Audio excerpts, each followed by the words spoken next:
하나님께서 우리에게 주시는 말씀은 민수기 13장 1절에서 20절까지의 말씀입니다. 구약 성경은 216쪽에 있습니다. 오늘 하나님께서 우리에게 주시는 말씀은 민수기 13장 1절에서 20절까지의 말씀입니다. 저와 여러분이 함께 교독하시겠습니다. 여호와께서 모세에게 말씀하여 이르시되 사람을 보내어 내가 이스라엘 자손에게 주는 가나안 땅을 정탐하게 하되 그들의 조상의 가문 각 지파 중에서 지휘관 된 자 한 사람씩 보내라. 모세가 여호와의 명령을 따라 바란 광야에서 그들을 보냈으니 그들은 다 이스라엘 자손에 수령된 사람이라. 그들의 이름은 이러하니라.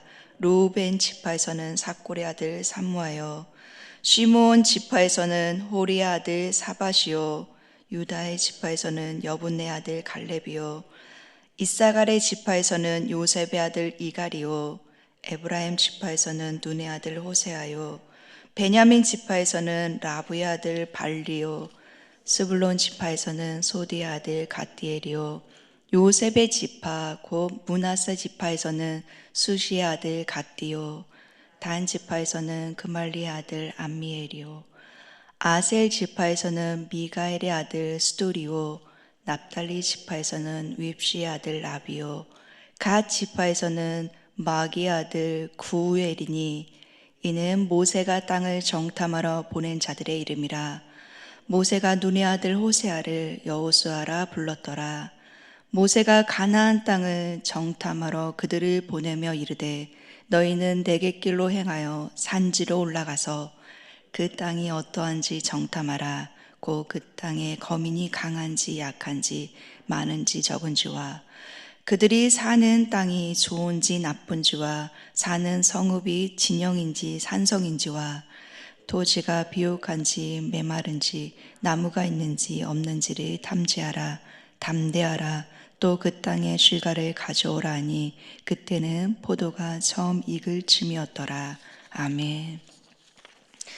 목요일 대면과 온라인으로 새벽 예배 드리시는 모든 분들에게 요즘 감기가 많다고 하더라고요. 감기 걸리시지 않고 강건케 되는 은혜가 있기를 간절히 기도합니다. 아멘. 저는요 3번에 걸쳐서 선교 여행을 갔는데 다 다른 나라를 갔습니다. 그때마다 선교 훈련을 다르게 받았지만 동일한 훈련이 한 가지는 있었습니다. 그것은 가야 할 나라에 대해서 먼저 정보를 수집하고 공부하는 일입니다. 그곳의 날씨가 어떤지, 그 사람들의 문화가 어떤지, 그리고 그들은 어떤 언어를 쓰는지, 그들의 종교는 무엇인지, 그러니까 선교를 가기 전에 그 나라에 대해서 대충 정보를 파악하고 그 지역이 또 어쩐지 그거를 리서치라고 하는데요. 그 지역에 뭐가 있고 뭐가 없는지도 파악을 합니다. 그리고 그 문화를 좀 익히려고 그곳에 다녀온 간사님들과도 얘기를 하고, 그리고 매일 빠지지 않는 게 있는데 기도와 말씀으로 무장합니다. 그런데 이 훈련에서 가장 도움을 많이 받은 사람은 누구냐면 그 나라를 미리 갔다 왔던 간사님들입니다. 그렇기 때문에 그 선교 훈련에는 우리만 가는 게 아니라 미리 갔다 왔던 간사님들이 가이드가 돼서 안내를 해줍니다. 그거는 우리보다 먼저 그 나라를 갔기 때문에 그 지역이 어떤지, 버스는 어떻게 타야 되는지, 숙소는 어떻게 해야 되는지 이분이 먼저 이게 정탐하고 왔기 때문에 우리를 이제 잘 인도할 수 있는 거죠.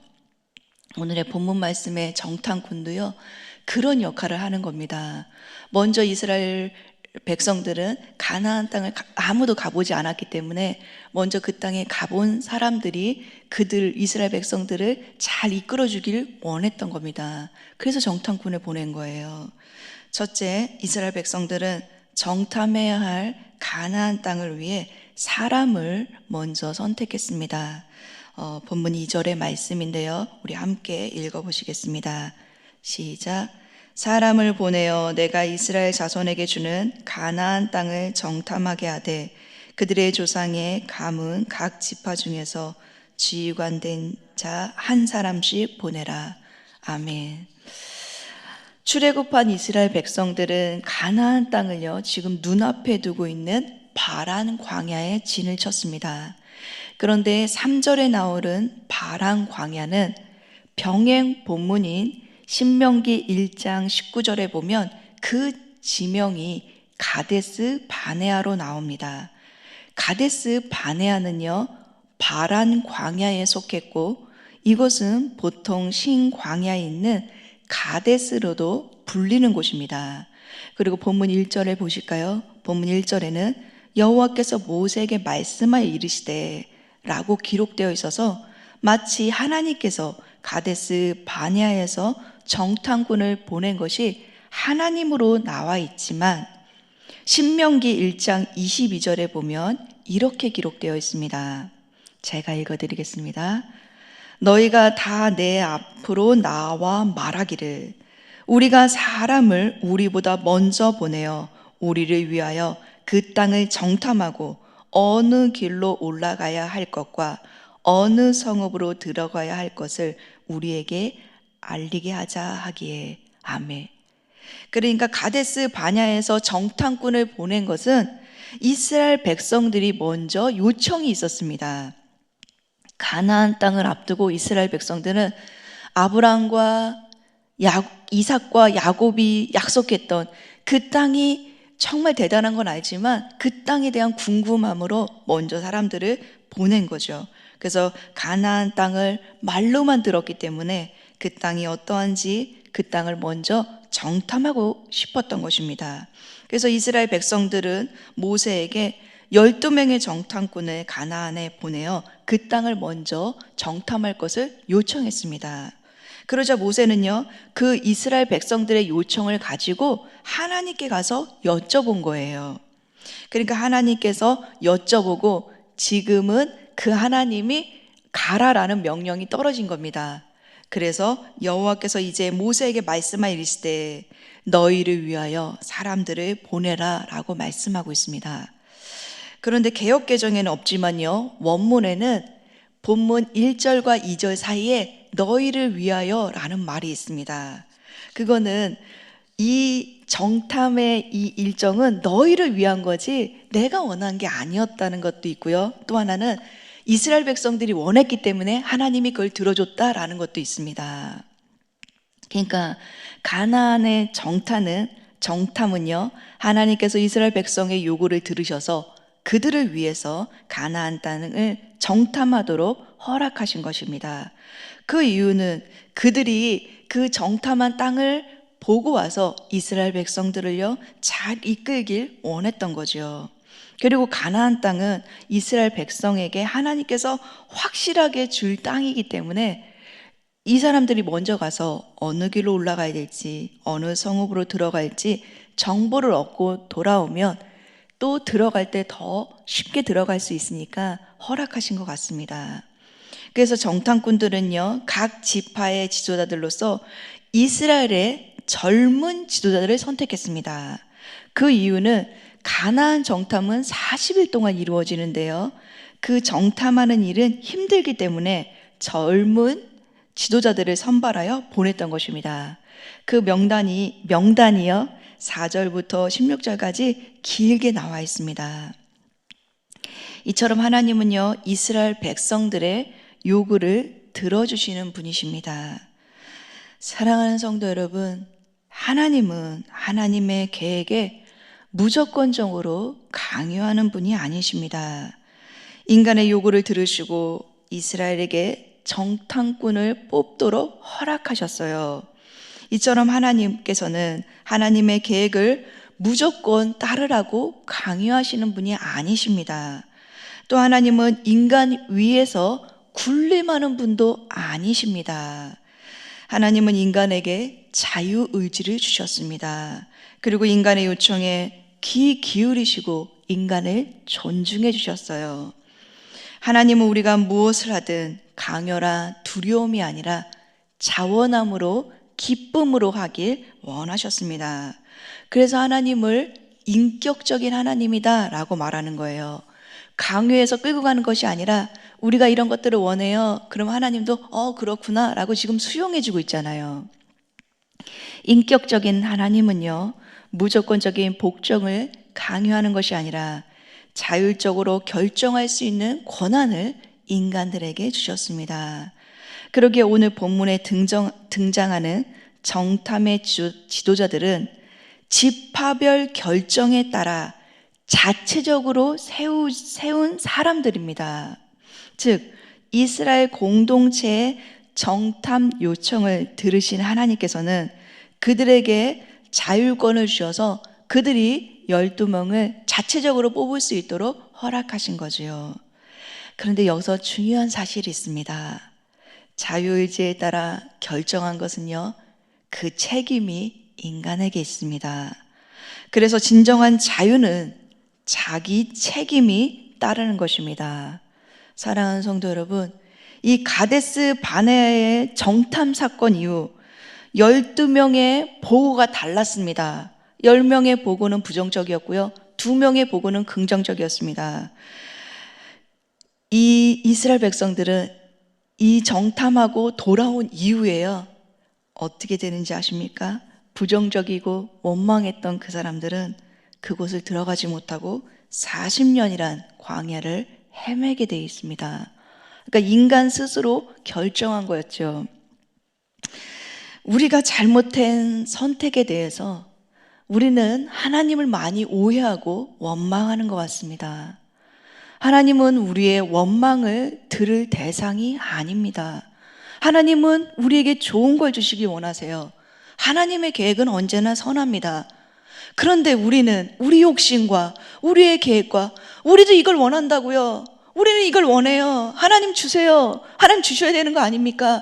라고 어쩌면 우리가 원해놓고 그 책임을 하나님께 돌릴 수 있습니다. 오늘 본문 말씀은요, 하나님께서 우리에게 주시는 깨달음과 말씀은 하나님은 원망의 대상이 아닙니다. 우리 자신을 솔직하게 돌아보고 우리가 혹시 잘못한 것은 없는지 이 시간 우리 자신을 돌아보고 그 하나님께 잘못했다면 하나님 도와주세요. 다시 옳은 길 가고 싶어요. 라고 요청하면 되는 것입니다. 하나님은 선하신 분이십니다. 그 선하신 하나님을 원망이 아닌 감사와 은혜로 반응하는 저와 여러분 되시기를 간절히 소망합니다. 아멘.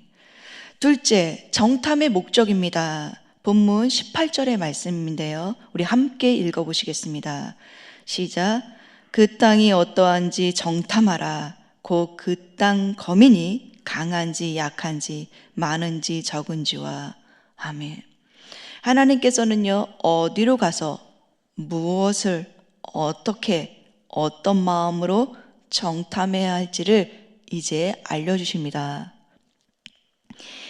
가나안 땅을 정탐하러 보내는 그들에게 정탐 경로는 남쪽의 네겝에서 출발하여 가나안을 가로지르는 산지를 타고 북상하는 길로 올라가라고 말씀하십니다. 18절에는요, 그리고 가나안 군사력을 정탐해야 됩니다. 그 땅의 군대가 강한지 약한지 많은지 적은지를 살피는 것입니다. 또 가나안 땅의 상태를 살피는 것입니다. 19절에는 그들의 사는 땅이 좋은지 나쁜지 성읍인지 진영인지 산성인지 정탐하라는 것입니다. 20절에는요, 토지가 비옥한지 메마른지 나무가 있는지 없는지 정탐하는 것입니다. 그리고 마지막으로 가나안 땅의 생산성, 그러니까 가나안 땅에 나오는 그 물건 있잖아요, 소출이 어떤지를 가져오는 것입니다. 그 이유는 그때가 바로 포도가 처음 익을 때쯤이기 때문에 그렇다고 합니다.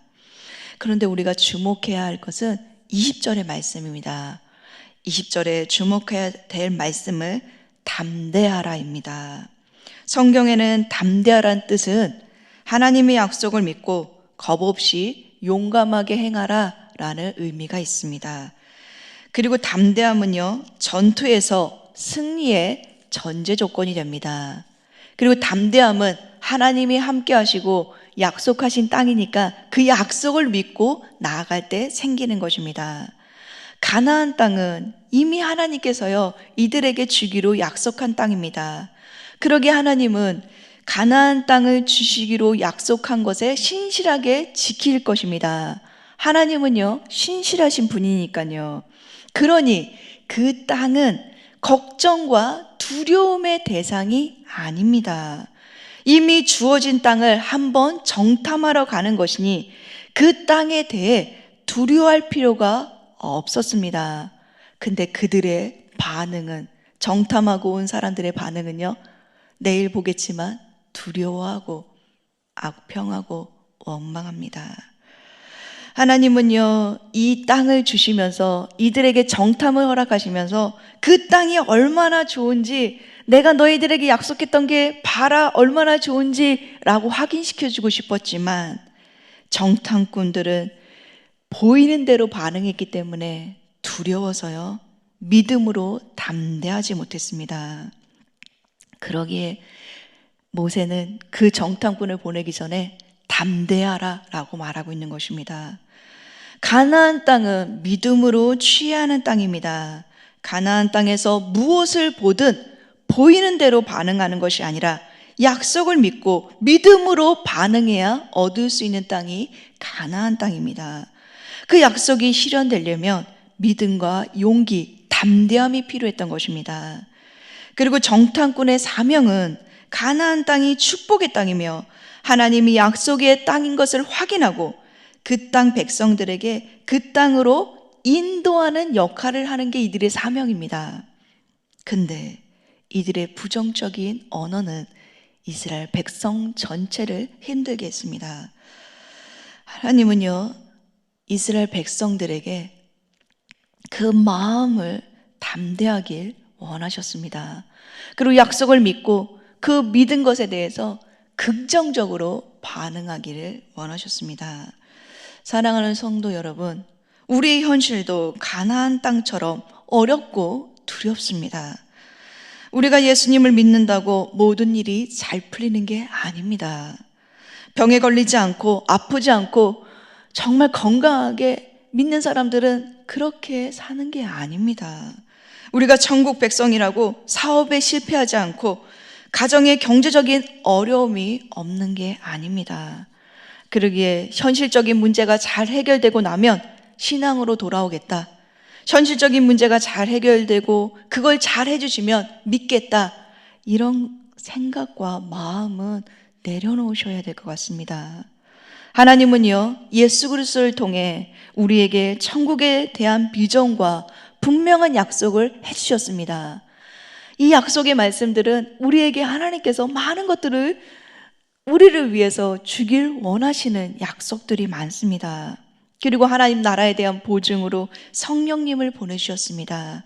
성령 하나님은 우리 삶에 분명한 비전을 보여주십니다. 그리고 성령님은 우리가 말할 수 없는 탄식으로 우리를 도와주시고 인도하십니다. 우리가 하나님을 믿는 것은요, 하나님의 약속, 그분이 말씀하신 약속을 믿는 것입니다. 우리가 믿는 것은 예수님이 우리 죄를 위해 죽으시고 그분이 다시 부활하셨다는 것을 믿는 것입니다. 그리고 그분은 지금도 우리에게 가장 좋은 것을 주시고 많은 것들을 약속하시고 또 그 무엇보다 천국을 약속하시고 준비하고 기다리고 계십니다. 우리는요, 부활절을 보냈습니다. 부활은 우리 주님이 죽음을 이기고 승리하신 것입니다. 그러기에 예수님의 부활이 우리의 부활이 되는 거죠. 하지만 사단은요, 우리에게 끊임없이 두려움을 안겨줍니다. 담대하지 못하도록 고난이라는 두려움, 물질의 어려움이라는 두려움, 세상과 어울리지 못해 왕따 당할까 두려움, 광야에 대한 두려움으로 우리로 하여금 끊임없이 보이는 대로 행동하고 보이는 대로 반응하라, 이 현실에 머물도록 만듭니다. 그래서 우리를 이 땅에 머물도록, 이 땅에서 성공하고 이 땅에서 돈 있고 이 땅에서 힘이 있어야 된다고 가르칩니다. 그런데 만약 그 보이는 것들이 없으면 좌절하게 만들고 두려워 도망치게 만들고 끊임없이 그 현실에 없는 것으로 인해 기죽게 만들고 담대하지 못하게 만듭니다. 하지만 하나님은 끊임없이 담대하라, 하나님의 약속을 말씀하십니다.